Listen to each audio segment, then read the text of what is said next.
I'm Matt Roberts with Athletic Director U and D1 Ticker from the Teamworks headquarters here in Durham, North Carolina. Jim Cavale, founder and CEO of INFLCR, is with me. Dig in on NIL, name, image, likeness, of course, a huge topic of conversation around college athletics. You recently wrote a blog post about NIL, where INFLCR is positioned is really interesting in this whole conversation dynamic. What I found specifically interesting in your blog post, and I want to read it so I don't mess it up because I want you to expand upon this. You said, quote, "Some people are worried that the NCAA's ruling on NIL will create a me environment in college sports, but I firmly believe that it will only further the we mentality." Expand on that we as it pertains to NIL. So social media in general, and first off, Matt, thanks for putting this together. It's great to be here and talk about this topic. But social media in general is something that can, of course, be used as a weapon of destruction, right? We've seen it before, but it also can be used as a weapon of production. And when it comes to that philosophy, it means that you're telling your story individually, but also in the context of your team with your teammates. And we see so many times each day, many of our 13,000 plus athletes on INFLCR share content where they're celebrating their teammates, they're celebrating their team, they're celebrating their fans, they're celebrating the community. And by doing that, they're telling a story that brands would love to be a part of. And brands would love to be a part of it with not just the star quarterback or the star point guard, but with multiple athletes or maybe the entire group of athletes that make up that team.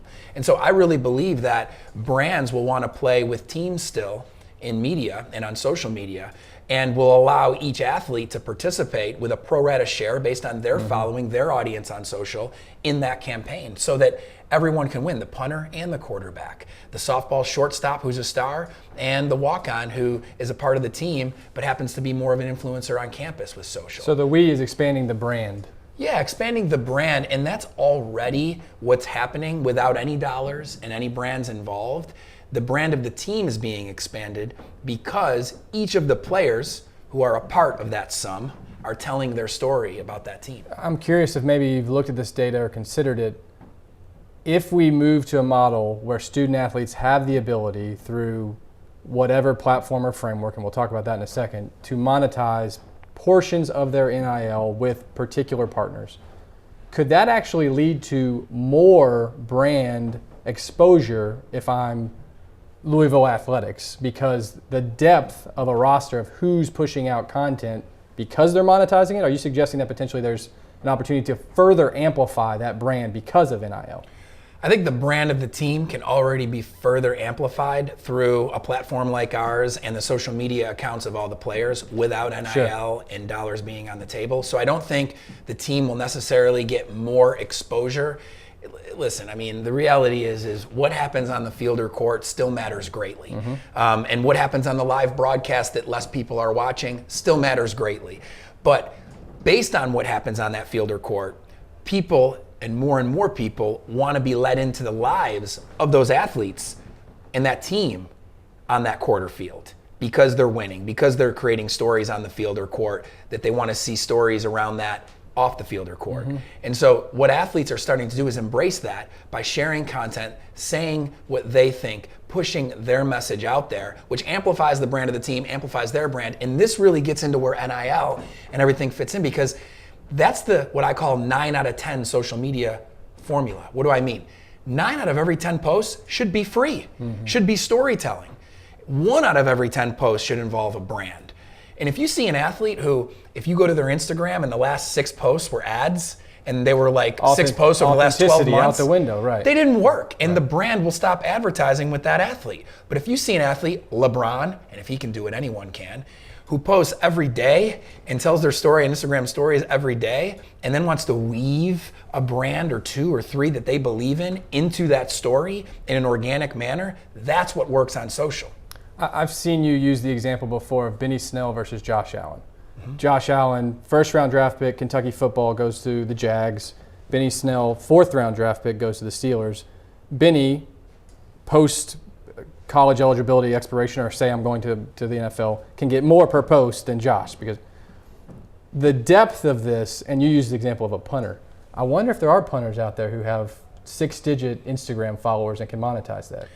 Well, there's going to be more. I don't know about 6-digit, but there's going to be more punters and mid to lower level athletes that will still have decent followings as we go on, because high school athletes are benefiting from the movement of All-American games, media outlets like Slam and basketball, Overtime, House of Highlights. House of Highlights. Right. They're all bringing an audience that if you appear in that content, you're tagged, people follow you, they find out who you are. Not to mention the local news outlets are now doing that in every city.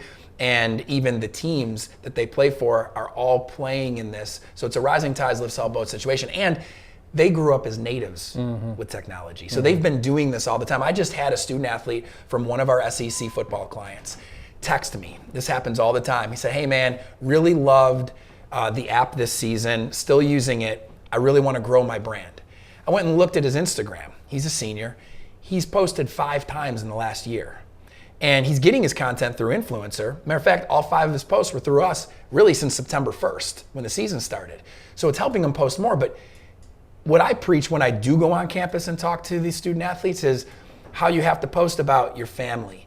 If you have a child while you're in college and you're a father like Josh Allen was, tell that story, let people in with the fans. The fans come to you, they take pictures with you, they tag you in those pictures. You're gonna get an alert, go comment on that post and capture that audience of that fan. Your team sends you to Children's Hospital and other places to do community service. Capture that story, and of course, tell the story of practice, the weight room, the games, and everything going on, and do it often. And that frequency and variety builds the foundation that makes a brand want to work with a punter or a quarterback more than anyone who's just posting every once in a while. I think it's fair to say that lots of administrators out there are anxious to see how the working group comes back with specific recommendations, right? I don't think fear is the right word. I think they're just anxious to figure out how this works. You engage with senior leaders on a weekly, if not daily basis, right, for Influencer. ADs, deputies for external, etc. If you were sitting in their seats, how would you be preparing for this in a positive manner that's beneficial for the entire department? I would make it my mission to befriend and pursue as many experts on this topic outside of college sports as possible.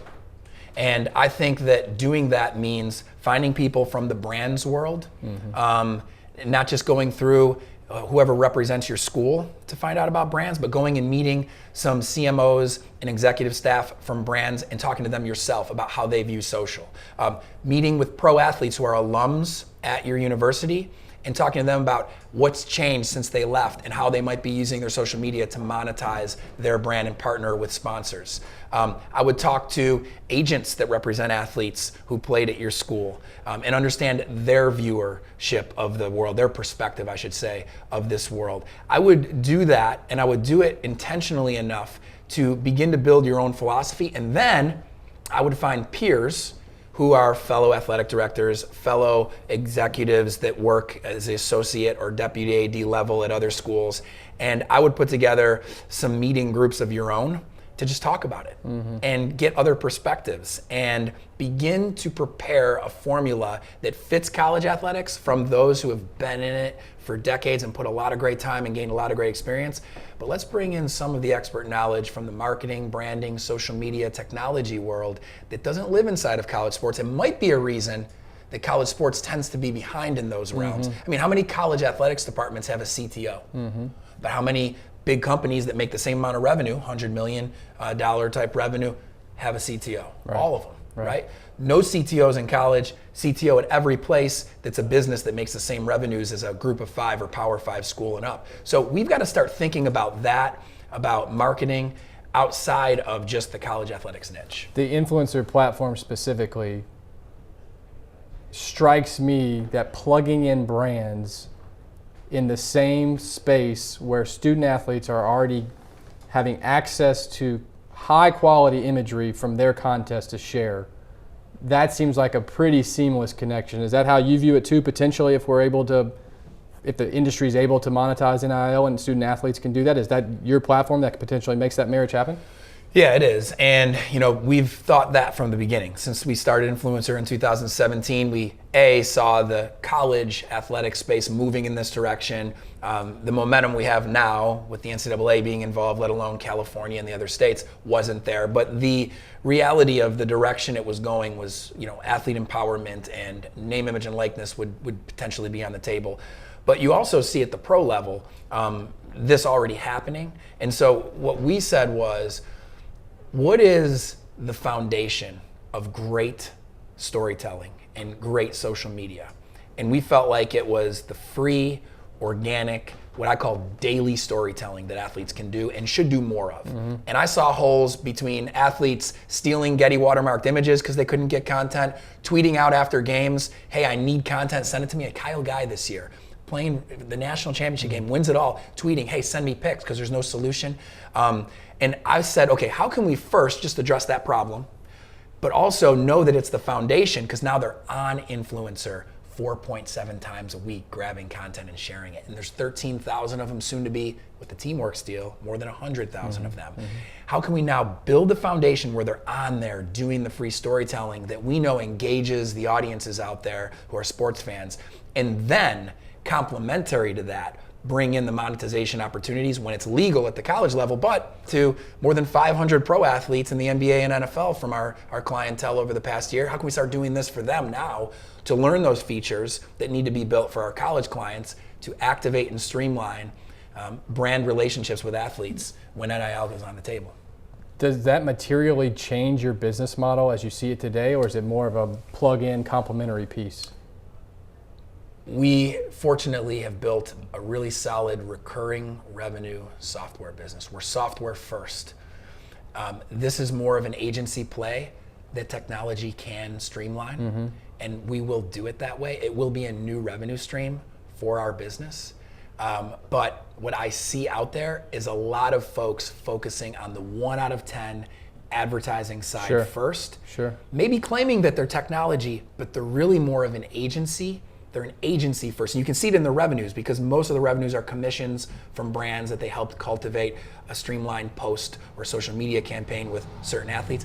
That's secondary to us, because we want all the athletes using our platform all the time as technology to share content, and then give them, based on their data, their activity, their audience reach, the things that brands really care about, give them those opportunities for relationships with brands to monetize their channel as a secondary opportunity. As a matter of scale, and you mentioned it, and I should have on the intro, we're sitting in the Teamworks headquarters. We're just a mere couple weeks, maybe a month or two, from you guys getting in the same ship, if you will.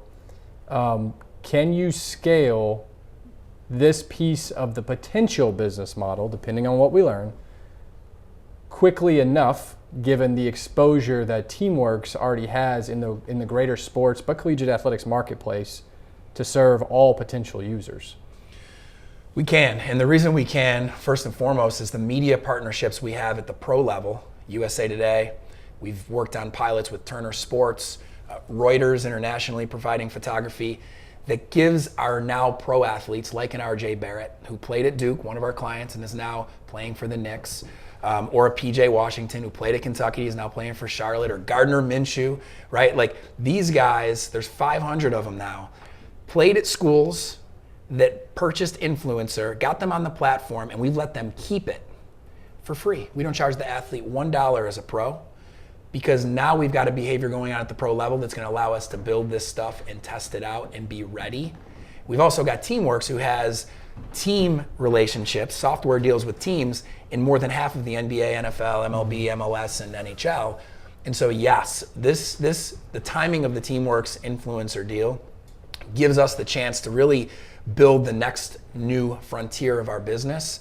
And that's a big reason Nita Srikanth came to our team from ESPN to be our COO, is she has a lot of experience on that side of the realm that our business is going to now open up.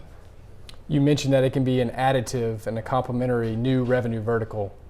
Which side does the revenue come from? The brand side that you plug into? Yeah, it's shared revenue with the schools, the brands, that's the source of the revenue, and the athletes. And that's what the committee has to figure out. That's right. Is how all that works. And for us, because we are a tech platform, to be able to activate and track that kind of stuff with all the activity and usership we already have, let alone how much we'll have by the time they create this foundational set of rules, puts us in a really good position. All right, brother. Good to see you. Thank you. Thank you.